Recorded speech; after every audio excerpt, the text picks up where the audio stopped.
My name is Gianni Russo, a.k.a. Carlo, the infamous son-in-law from The Godfather. I'm now known as the Hollywood Godfather, and this is my story. Before all of the wins in my portfolio, I was a little boy diagnosed with polio.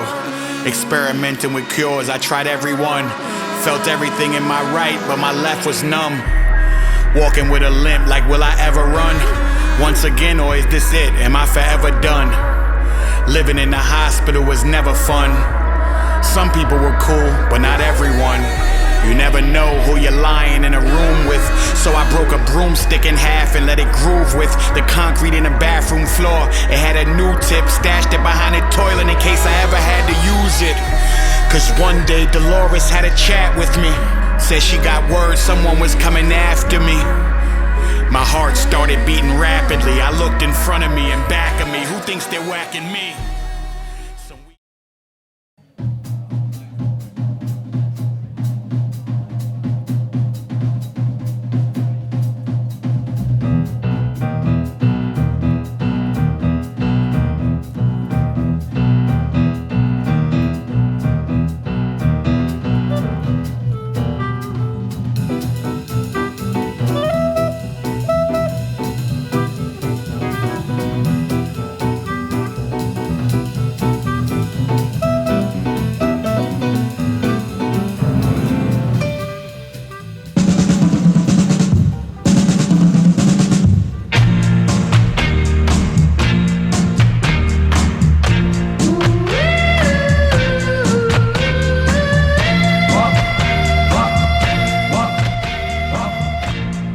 That is our guest's first hit.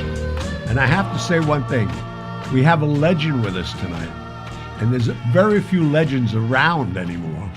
Well, you're a legend. I'm not a legend. You can't even compare me. This man's a major star. I'm a bum compared to him. I've known this guy all my life. I'm happy to say he's my friend also. The great Frankie Valli, my man. Thank you so much for doing this. It's always a pleasure. So how is California, my friend? Well, the weather's great. Yeah? I'm waiting for this pandemic to go away. Aren't we all? My God. So we can go back to work. I can only imagine. You probably never had this much time off in your life, in your whole career. You're absolutely right. I mean, this is the first time that I can, even as a kid when I first started out, when I had this much time off. Oh, I haven't worked in over a year now. Has it been a year already for you? It's a year. Oh, that's right, yeah. I did my last date March 7th up in Niagara Falls View. So, yeah, it's over. It's over a year. You're right. Well, I'll tell you. I'm sorry. It's really tough when you're that active and you're traveling and touring as much as we have in the past, to take a year off. I mean, we haven't been able to rehearse. Wow. We have to wait until everybody is vaccinated. And has that happened for all of you guys yet? Some of the guys are not vaccinated yet. All right. My background singers have not been vaccinated. Oh, they're probably younger. Yeah. All right. Well, so, I mean, as far as you and I go back to the beginning of your career, I remember the first time I even heard you. I was a kid in the Copa, just hanging around the kitchen door. Well, times were a lot different then, too. The music business especially. Oh, my God. A lot more fun than it is today. You think it's better now? Well, I think it's probably worse for a new group. Well, it is worse. I mean, there's no radio to really talk about. There are no record stores. Yeah, nobody's buying records anymore. There are no record companies anymore. I mean, the few record companies that there are left are mainly in the publishing business. Right. And you're probably one of your biggest promoters was Dick Clark and Alan Freed. People don't even know who they are. Alan Freed and Murray the K Murray the K, yeah. and Dick Clark and Brucey Morrow. He's still on the radio, Cousin Brucey. I know he is. That's amazing.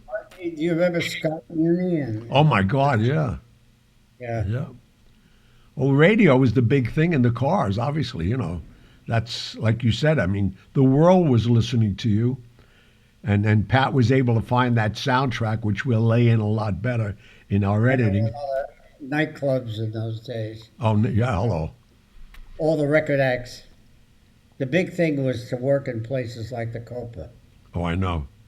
You know, once you had worked in the Copa, you'd made it. That's it. Everybody would say, hey, you worked the Copa, you'd made. Yeah. That's so funny because, I didn't realize, because I went to work for Costello.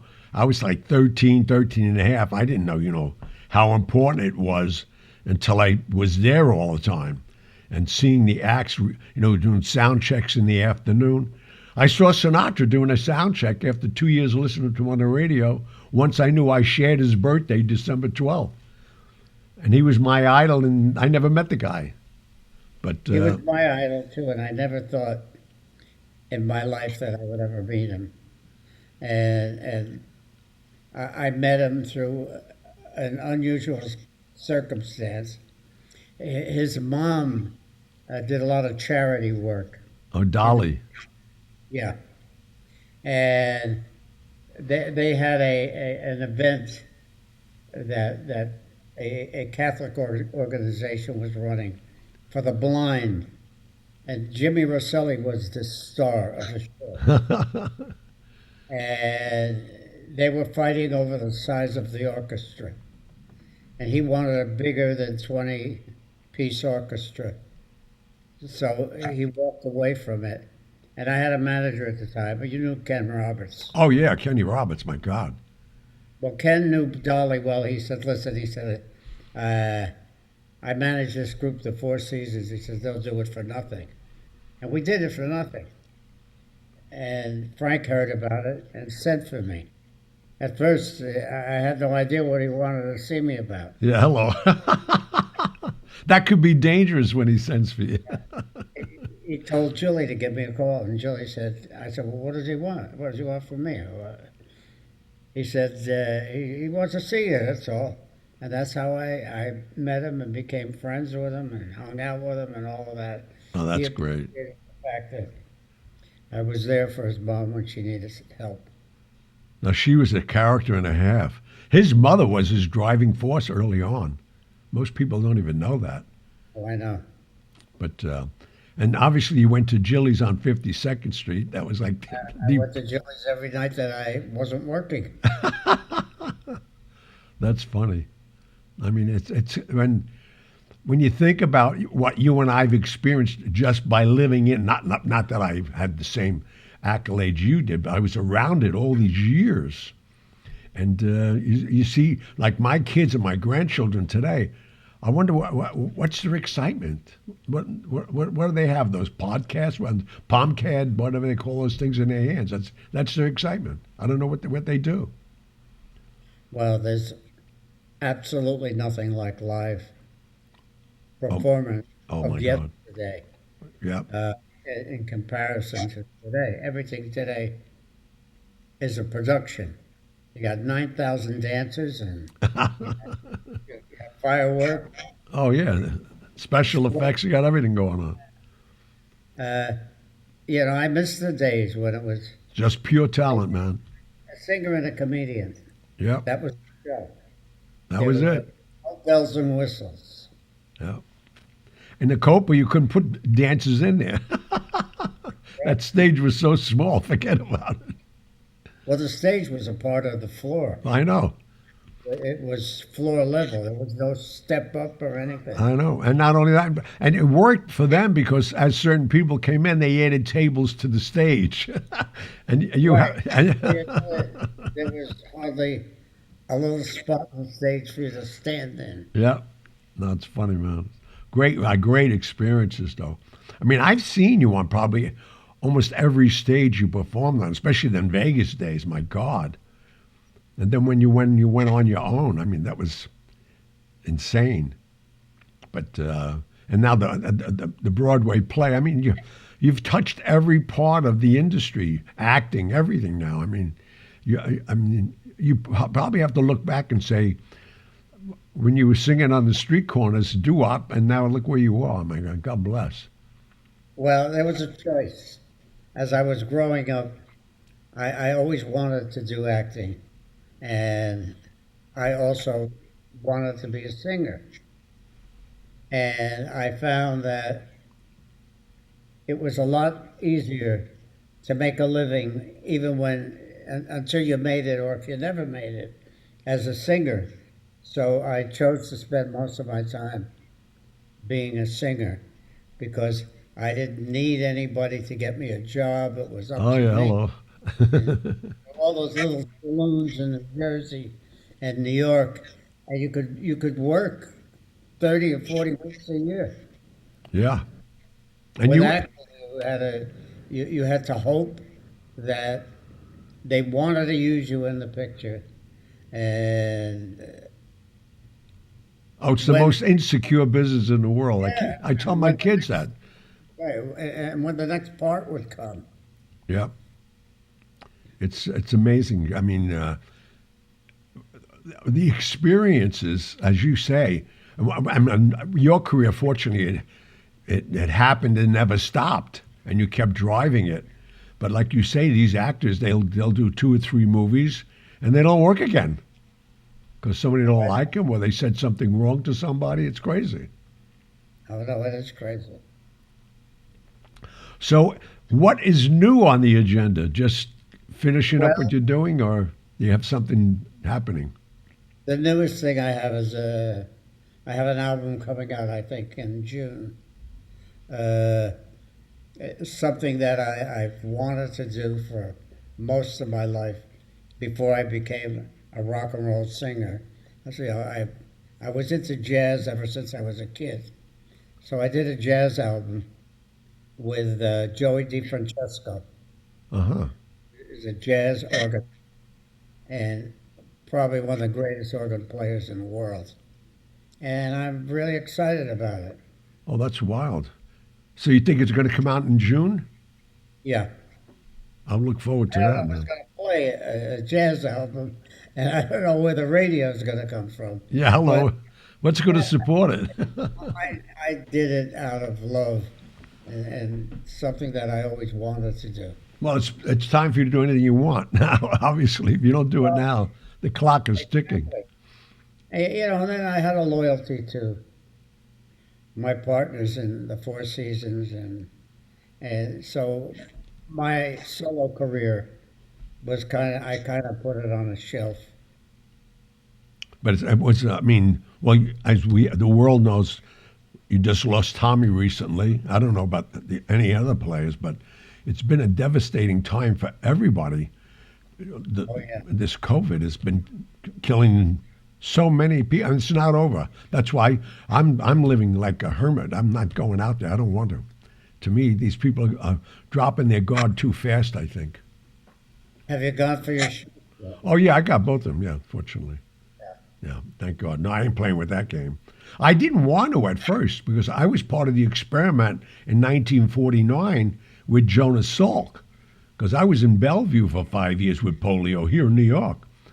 And then they started the experiment. It took them 3 years to get a polio vaccine. Here they got it in 9 months. I'm saying, wait, I'm going to wait a while, see what happens with this. But I basically was forced to get the shot. The union called me and they said, you have to go.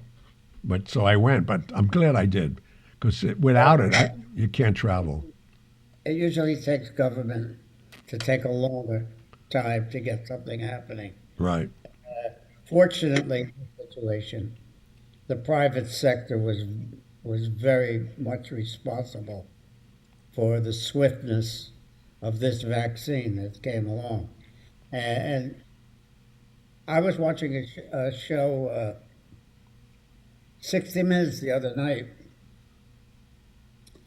and they're on the brink of being able to solve most viruses of Wow. any kind. They're on the brink of it. Every virus, even the common cold. Absolutely. The research has been phenomenal. Well, you know what? As we're talking about it, we're recognizing just because of the news media how many countries and scientists around the world are participating and sharing, and I think that's what's motivating it. Yeah, you're right about that. They are.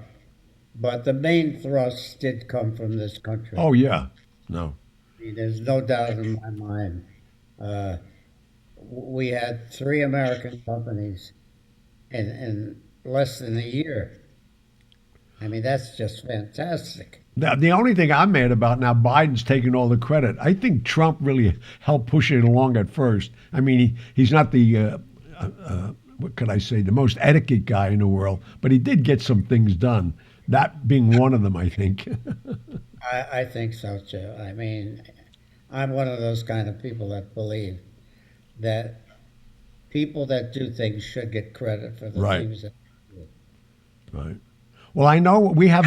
I don't know if you met Megan yet, but Megan is my millennium, and Pat's my co-writer. I don't know if I formally introduced you to him today, but Pat and I wrote a book that's fortunately a bestseller in 7 countries now, and they've done a lot of research. And you and I could talk a lot. In fact, the last time I was at your birthday party at Belmonte's, and I have a great picture that we're going to use to advertise the show of Frankie and I on the sidewalk outside 2 years. And the last time we got together because of this Right. of this whole virus again. That was a great birthday too, man. So Megan, what do you have for this living legend that you probably thought you'd never talk to in your life? I know that's definitely for sure. It is a pleasure to speak with you, Frankie. Well, thank you. Um, so I did have a couple questions. One being, of course, when I was doing my research, I noticed that you played a lot of mafia figures in your acting career over the shows. Miami Vice, Witness to the Mob, The Sopranos. So how did that come about? Playing those types of roles. In most situations, it wasn't anything I was looking for to play any particular role. I think the challenge in the acting business is to be able to play anything. And I think it's very dangerous for an actor who makes a living at being an actor to play one role all the time. You're So, right. It gets typecast and that's it. yeah, I mean, however it happened, they called me. I guess they heard I was from Newark, New Jersey. They, they knew there were a lot of wise guys that Oh came. yeah, you knew them. We had a couple of mutual friends. Well, the funny thing about the way I grew up in the heart of Newark, and it was a very heavily populated, organized crime situation. Now, all the places that I worked before there was any success were little bars and saloons that they called clubs. That they owned. All with oval shape, and you worked in the middle of the bar, and the customers were all around the bar. And all those guys owned those I places. know, man. So you got to know everybody. I mean, I've had FBI visits. How come we saw you with this guy? I said, what's your connection? Is he? Are you in that family? I said, I'm in no family. I said, I'm a singer. I said, this is what I do. I said, I sing. I said, what do you want me to do? People come up to me and say, let me buy you a drink. That was terrific. Or would you sing this song?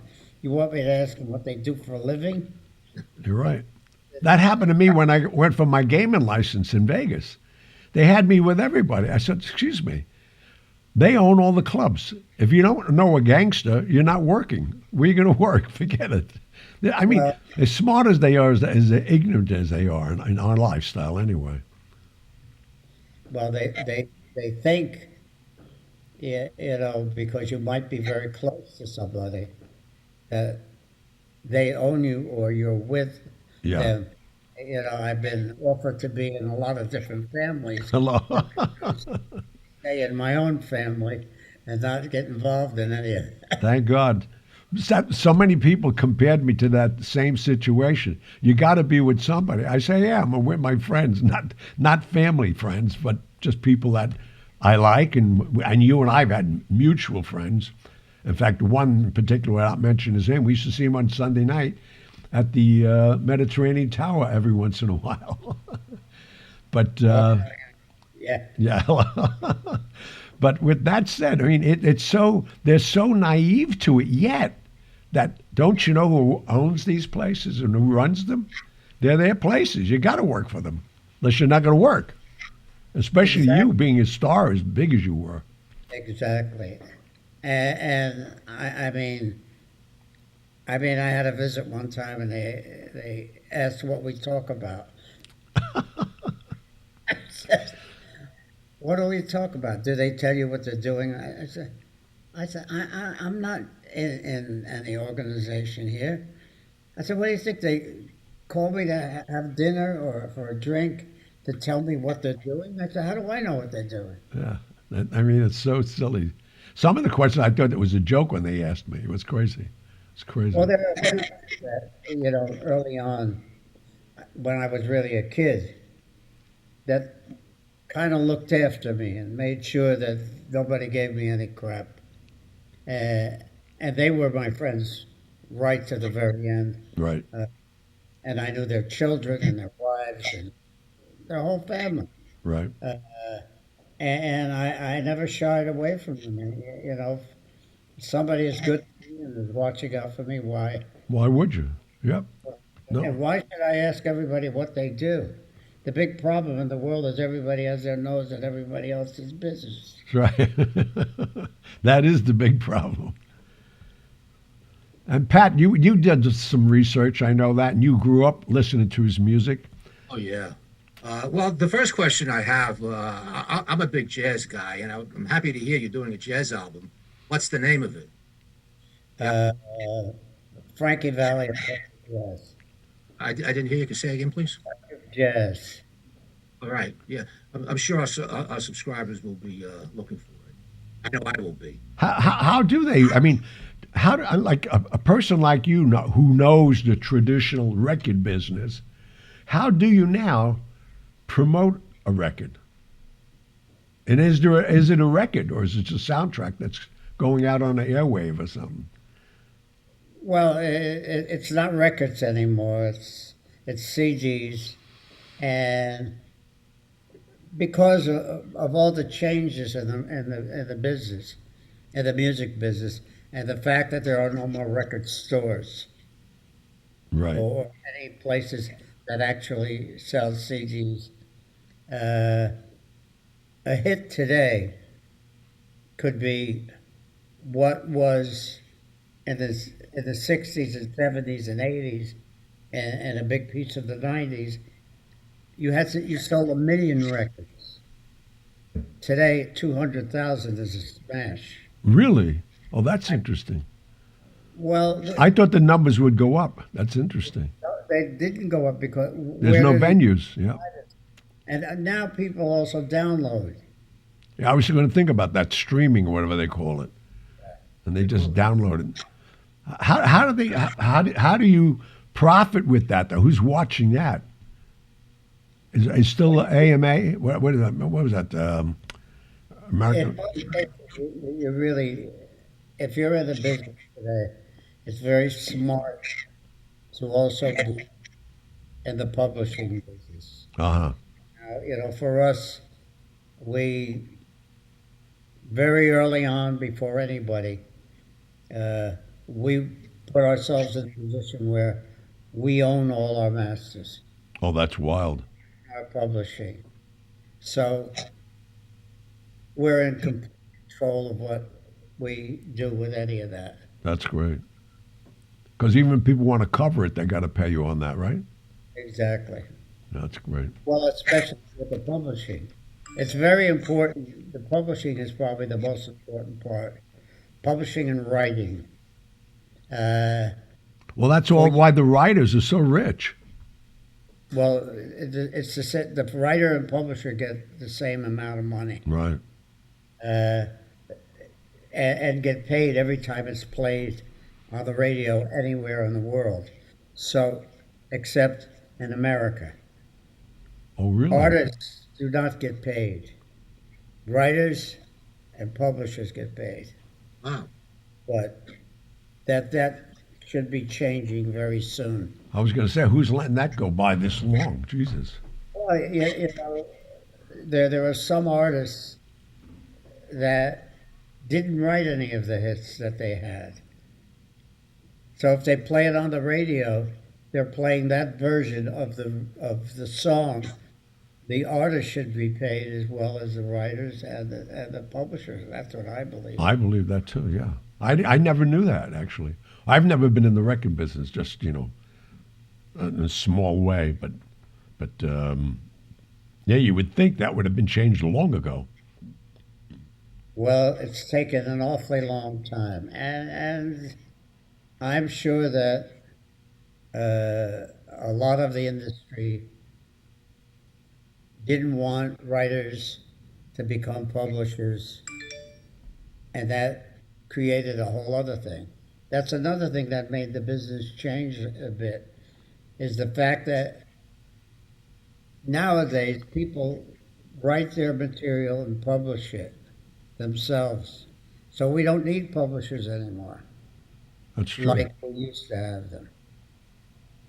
Except in the places where you have publishers that have major catalogs, like EMI or And Sony and them. Sony.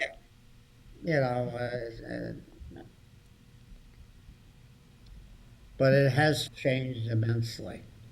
I mean, again, it's like you say, what do you recommend to your grandchildren? What profession in the arts to go into? There's no secure way to go, or recommend somebody. You tell them what they should do is get a government job. Because in 20 years you could retire. I had one of those. My grandfather said that to me, and I never took his advice. Well, 20 years. If you start at 20 years old, by 40, Oh yeah, you got a pension. and get another job, and you still get the pension and everything else. Pat did that. Pat was a New York cop, man, then a detective. I'm a retired New York City lieutenant. I was out. I retired when I was 41. Now what do you do? Now he's doing podcasts and writing books. It's a hell of a God. lot safer. I figure that. Well, I'll tell you, I wouldn't want to be a cop today. Oh my God, no. The I mean, respect is because gone. we need to really bring it together, and both parties should work together to try to get something done for the people who pay their salaries. Yeah, it's. Well, we could talk for days on that one because there's so many. It's a mixed bag of how people feel, and we're giving too many idiots a platform to speak on. Well, I've gone full cycle. Yeah. I went from being a Democrat to a Republican to a Libertarian, and I'm now an independent, and I like that. I don't care what party the guy is with. If he's good and everything I read about him, and I do the proper research, that's the guy I'm going to vote for. And I think that's the way of the world today. You have to do it that way. The party, they're not staying united. So you just can't vote for a whole group of people that they're not even staying focused, unfortunately. So, Johnny, if I could, Pat, you want to please. say something? yeah, I was just going to ask a question about The Sopranos. Your character, Rusty, was a phenomenal character. The best episode, or one of the best episodes on that show, which ran, I think, for 7 seasons, was the episode where your character gets whacked. I don't think I'll ever look at my driveway the same way again. I mean,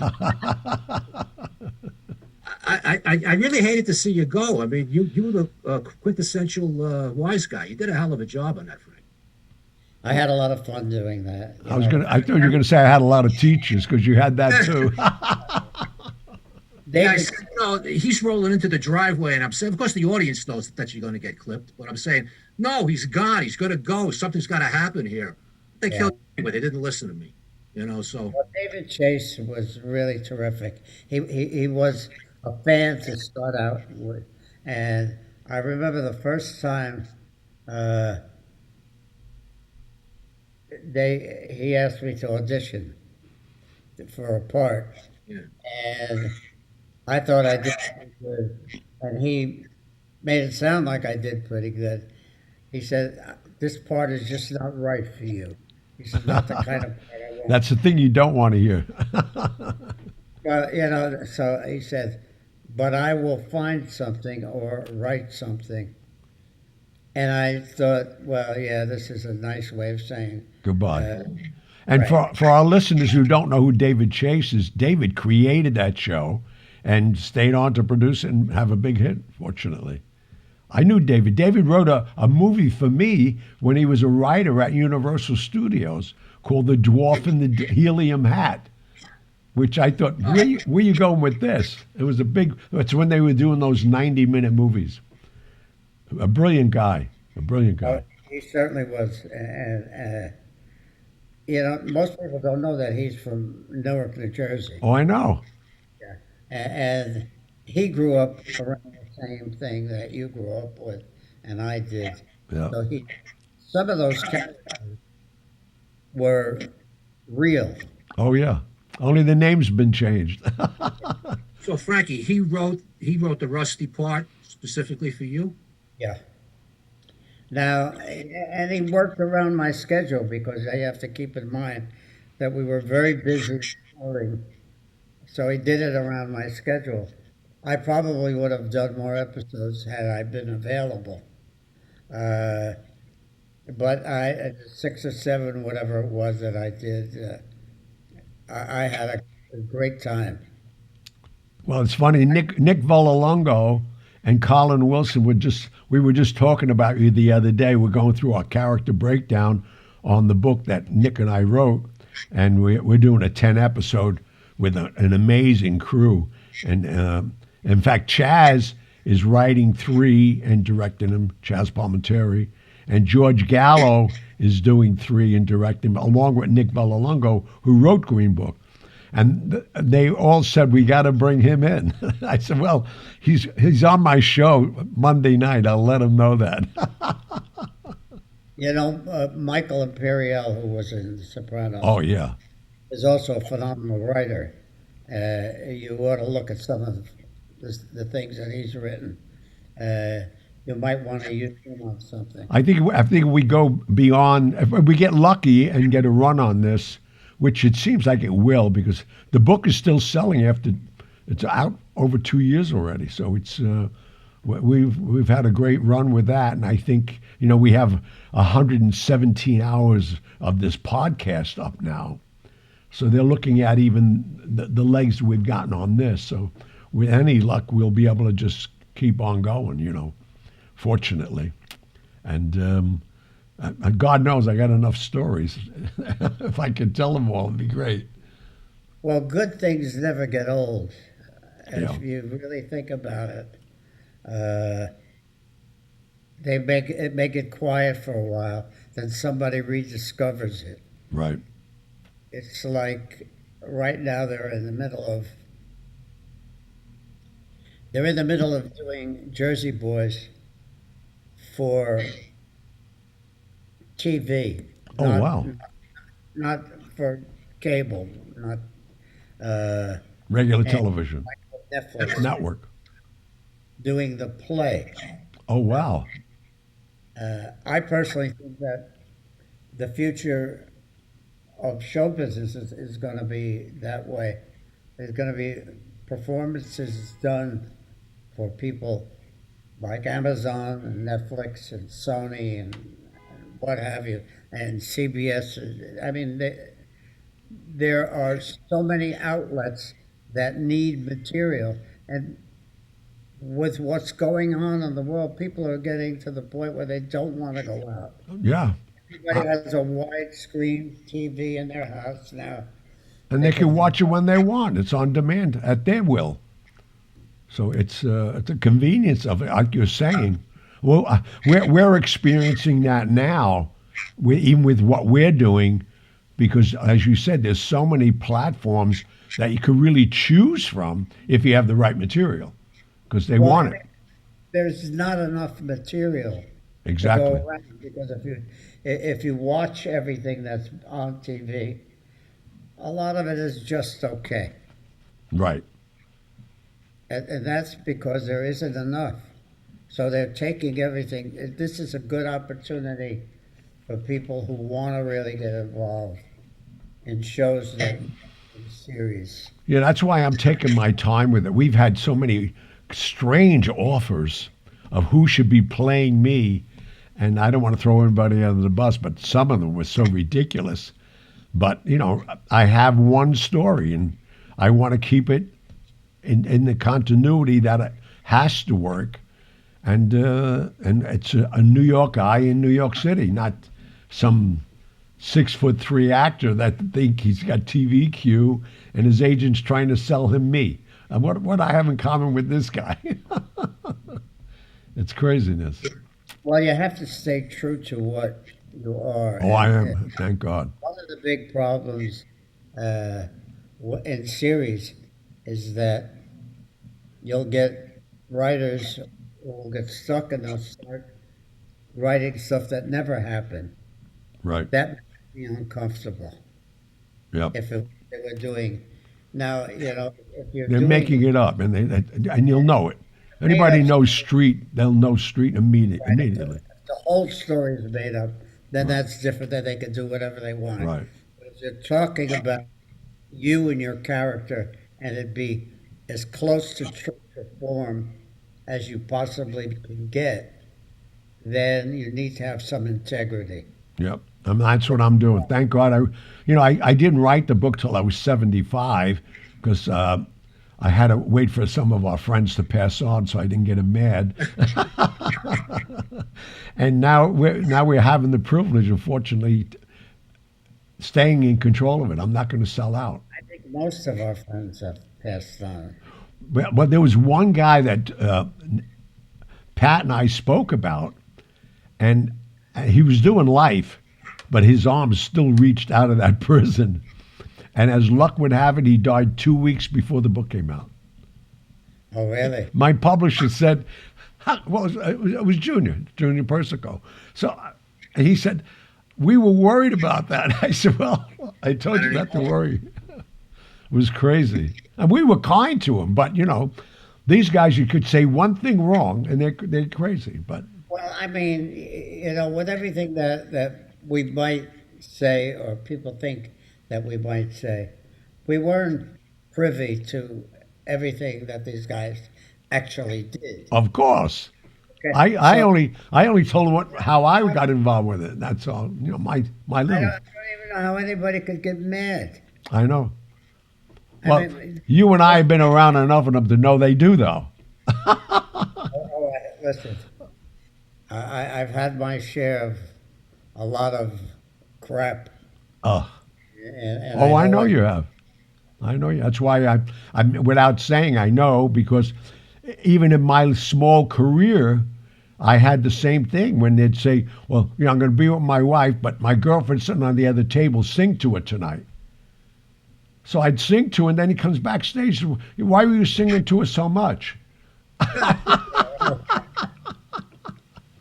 You know what I'm talking about, Frankie. You can't please him.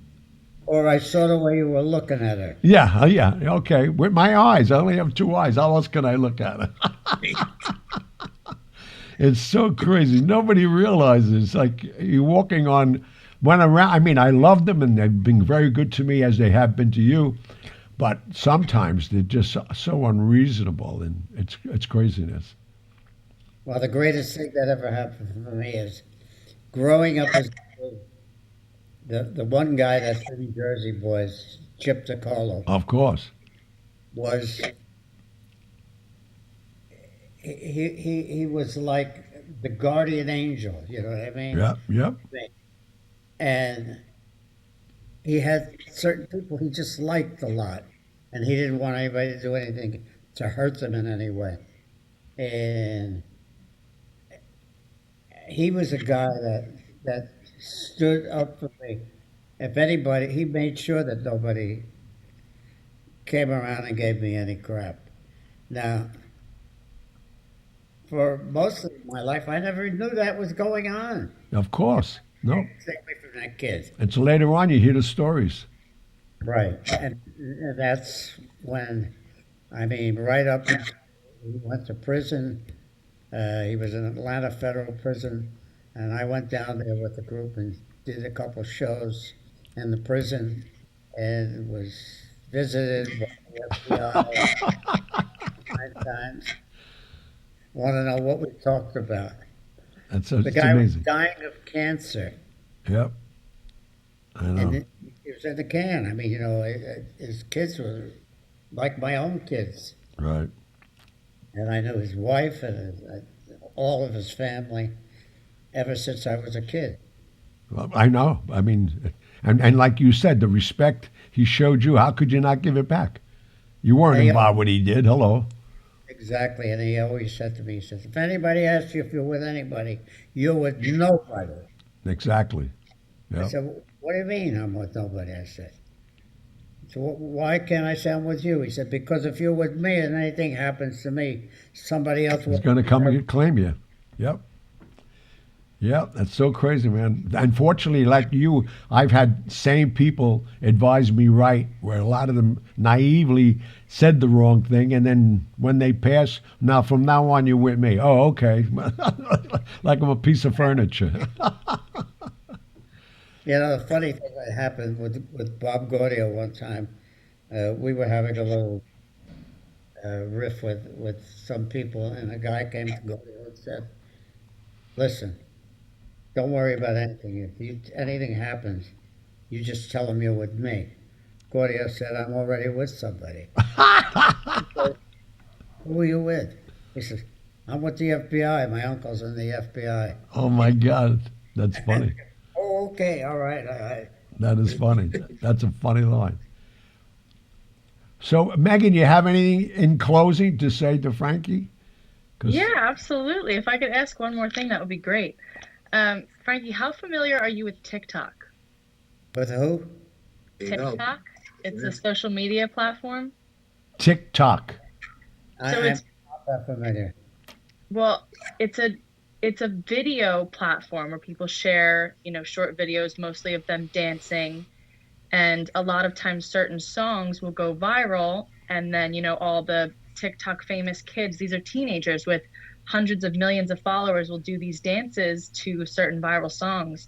And your song, Beggin', went viral within this past year, and there were, hundreds of thousands of videos of people dancing to it. So what do you think contributes to the longevity of your music? And what do you predict for the longevity of artists from this generation? Well, let's start off first with artists of this generation. It doesn't seem as though they last as long as they used to.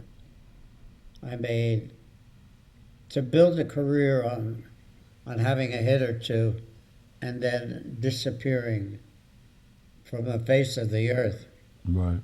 is not something that I would advise all kids to have something more that they can fall back to. You know what I mean? When I before I even had any major success, uh, I had a regional success, and I did the Ed Sullivan Show 3 times with a group called the Four Lovers. And then we had a cold period, and I went to school to become a hairdresser. That's what I said. You and I both. Yeah, I mean, I said I have to do something. What? And I didn't want to do something. I had no interest in becoming a doctor or a lawyer or a teacher or any of that. My whole interest as a kid was mainly I wanted to be a singer. I was about 6 years old. My mother took me to New York to the Paramount Theater. I saw Sinatra, There and you made go. right then. So nothing else was important. I left high school right at my last year, and when I forged straight ahead, I said, if ever I'm going to make it at something, I'm going to have to put full concentration on what I'm doing. And that's so I also learned from doing demos for publishers and stuff like that how important publishing really was. So when I hooked up with Bob Gaudio, who's been my partner for over 50 years, on a handshake, uh, that's what we did. I was interested in owning masters and being in the publishing business. I wasn't on an ego trip and wanted to be a big star and somebody waiting on me hand and foot all the time. I knew that there, everything that goes up comes down. The way to really sustain yourself was to build something that worked for you when you weren't working so that you could earn that way. So that's what I did. So that was the right thing for me. I think whatever you want to be, whether you want to be a doctor, a lawyer, a chemist, a mathematician, you need to concentrate on that thing. It's and really refine it to the point where you're that good at it, as opposed to being a jack of all trades and master of none. Yeah. So that was the analogy that I used for it. But kids today, if you have a hit, it's really okay because you'll make big money in the beginning, bigger than we made in the 60s. But you'll use all this money to create production that you'll never be able to sustain if you get a little cold. There's no way. Right. I mean, you see everything is a major production today with dancers and singers and fire and lightning and lights and all the other bullshit. But I don't know what the best advice I could give any kid. And I wouldn't want to tell anybody whose heart wasn't in what they're doing that they shouldn't do it, because nobody could have told me that when I was doing it, and many people tried to tell me that, and I just went straight ahead, and that's as much as I could do to help any kid, to let him know that he has to also be a business person. You can't take all this money and make and use it. No. That's great advice, man. And I got to thank you for being and taking the time out of your life to sharing this with us and our audience. Fortunately, it's all over the world. And again, I'm so proud to be your friend and part of your whole life on the periphery. And we thank you. I know, Pat, you want to say something in closing also? In actuality, I grew up with your music. And it's been an honor to meet you, truly. And Well, I'm sorry. we just loved doing the music we did. In the beginning, I didn't really want to be a rock and roll singer. I was really interested in jazz. When I saw the effect that it had, the success from the Four Seasons, the effect it had on audiences, it just opened my head up to all music is good if it's done well. And that's how I looked at it after that. Without doing it that way, I could have been sidetracked. Well, your career speaks for itself, and your decisions were all made. And Megan, in closing, the Millennium, what do you have to say for your group out there? She has a whole following, Frank. She's got more followings than we do. I don't know about that. But no, it's truly an honor to speak with you. I know my mom is a big Four Seasons fan, so she was freaking out when I told her that we were going to be speaking with you. So thank you so much for coming on. It's been a pleasure. Thank you too, and thank you guys. Hey. And Johnny, I hope to see you soon. We definitely will, my friend. Thank you again. God bless. Thank you.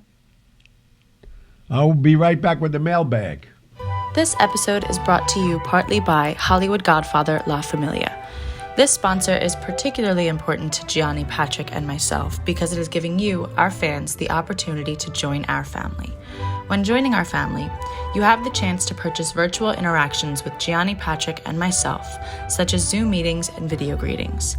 In addition, you have access to signed merchandise from Gianni, including signed copies of his memoir, Hollywood Godfather, My Life in the Movies and the Mob, with Patrick Picciarelli, as well as signed photographs from The Godfather. Visit HollywoodGodfatherFamily.com to join and to learn about how you can become an associate or even an underboss or boss of the family. Such status will come with perks. Prices and details are also available at HollywoodGodfatherFamily.com. Trust us, this is an offer you can't refuse. All right, we're back. All right, let's get on to the mailbag. I think we have time for a couple questions. Yeah, thank God as our Frankie's guest obviously had a lot to say. Yeah, and our audience who was listening to everything prior to up to now, you can understand out of respect to his talent and worldliness in the industry in the world. How do you tell him we're gonna cut you We gotta off? wrap it up. Yeah. No, he was Goodbye, great. Frank. No, that's perfect. Never. All right. All right, well, we got time for a couple of questions, so let's get into it. First is from Dennis. Dennis says, "Hi, Gianni. About 15 years ago, I read a fantastic book called Mr. S. It was a memoir written by Frank Sinatra's longtime valet, George Jacobs. Do you remember Mr. Jacobs? If so, what memories do you have of him? Love the podcast, by the way." No, George Jacobs was around him forever. In fact, when I was getting my singing lessons, when he opened the door in Palm Springs, he said, "Did you bring your bathing suit?" And I'm saying, what is this, a catchphrase? Because Dorothy, his secretary, asked me to bring a bathing suit. Sinatra said, "Bring a bathing suit." Everybody I met, bring a bathing suit. And I wasn't going swimming. I wanted to learn how to sing. But then I found out why. But he was around him a long time. My God. I think he was kind to Frank, too. He didn't abuse him too much. Not that I read the book, but. All right. Next is from Tim. Tim says, "Loving the podcasts and the book. Lent the book and they thought it was awesome. Question for Gianni, did he ever meet Walt Disney? Also, has he ever visited the Brando Resort, as he had a big impact on him and it's themed in his honor? Thank you, Tim from Newcastle, UK." No, I never met Walt Disney. No. I mean, he was a little before my time, but I mean, I don't know how old these people think I am, but no, I didn't meet Walt Disney. And nor did I want to. I was never into, I didn't watch cartoons.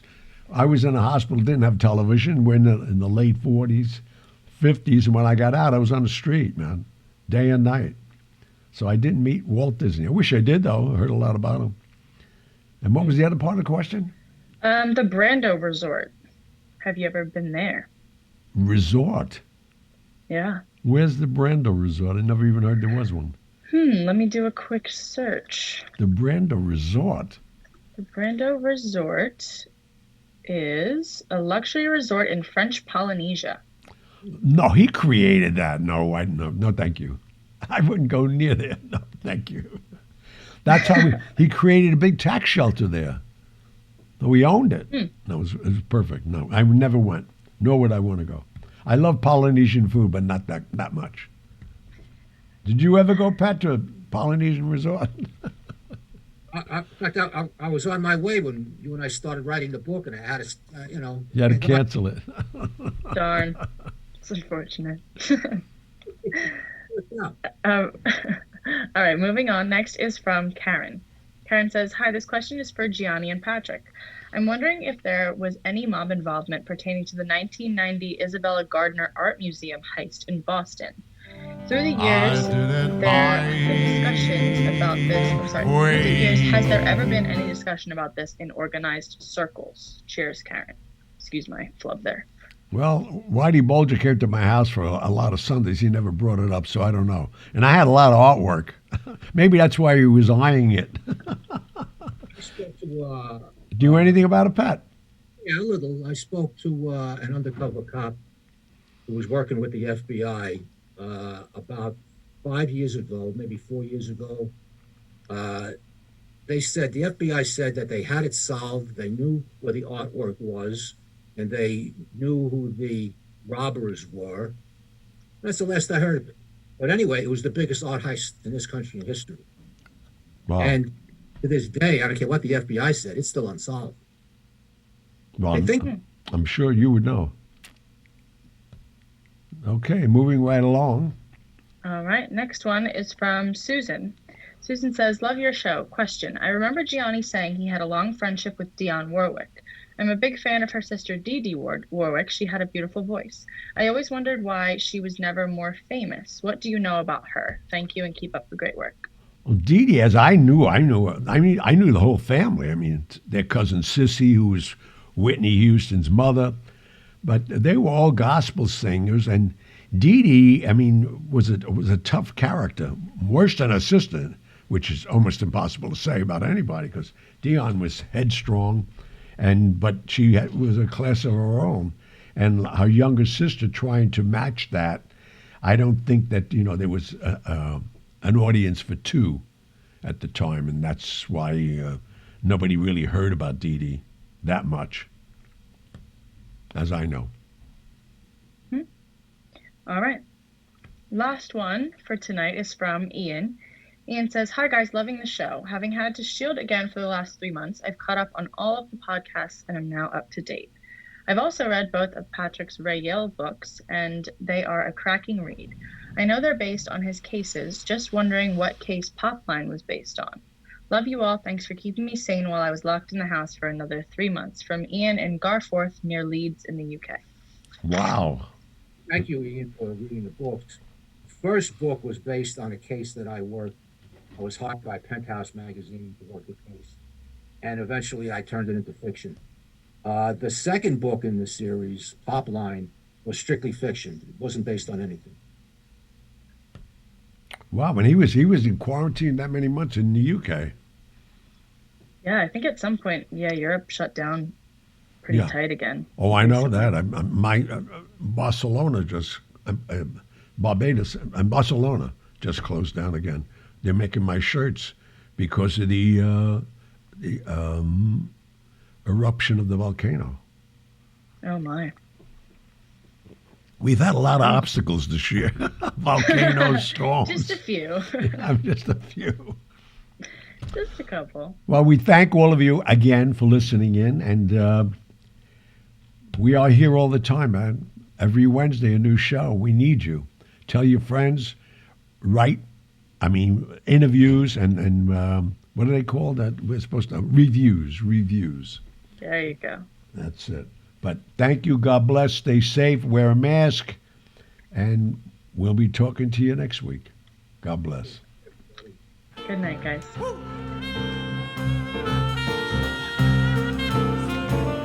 If you're feeling sad and lonely, there's a service I could render. I'm the one who loves you only. I could be so warm, so tender. Call me. Don't be afraid, you can call me. Maybe it's late, but just call me. Tell me and I'll be around. Or when it seems your friends desert you. Thank you for tuning in to the Hollywood Godfather podcast. You can contact Gianni Russo, Patrick Picciarelli, or myself, Megan Horan, with your questions and comments through the contact section of our website, HollywoodGodfatherPodcast.com, which is where you can also subscribe to our weekly newsletter. You can also call and leave us a message at 646-776-3038. Remember to follow us on Instagram at Hollywood Godfather and on Facebook, as well as leave us a review on Apple Podcasts.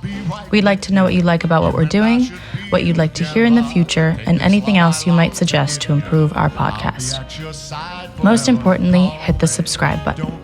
We'll be back next week with stories of the mob and Hollywood, as well as answers to your messages. Good night.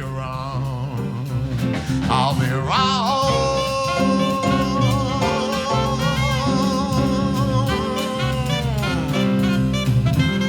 Give me a call.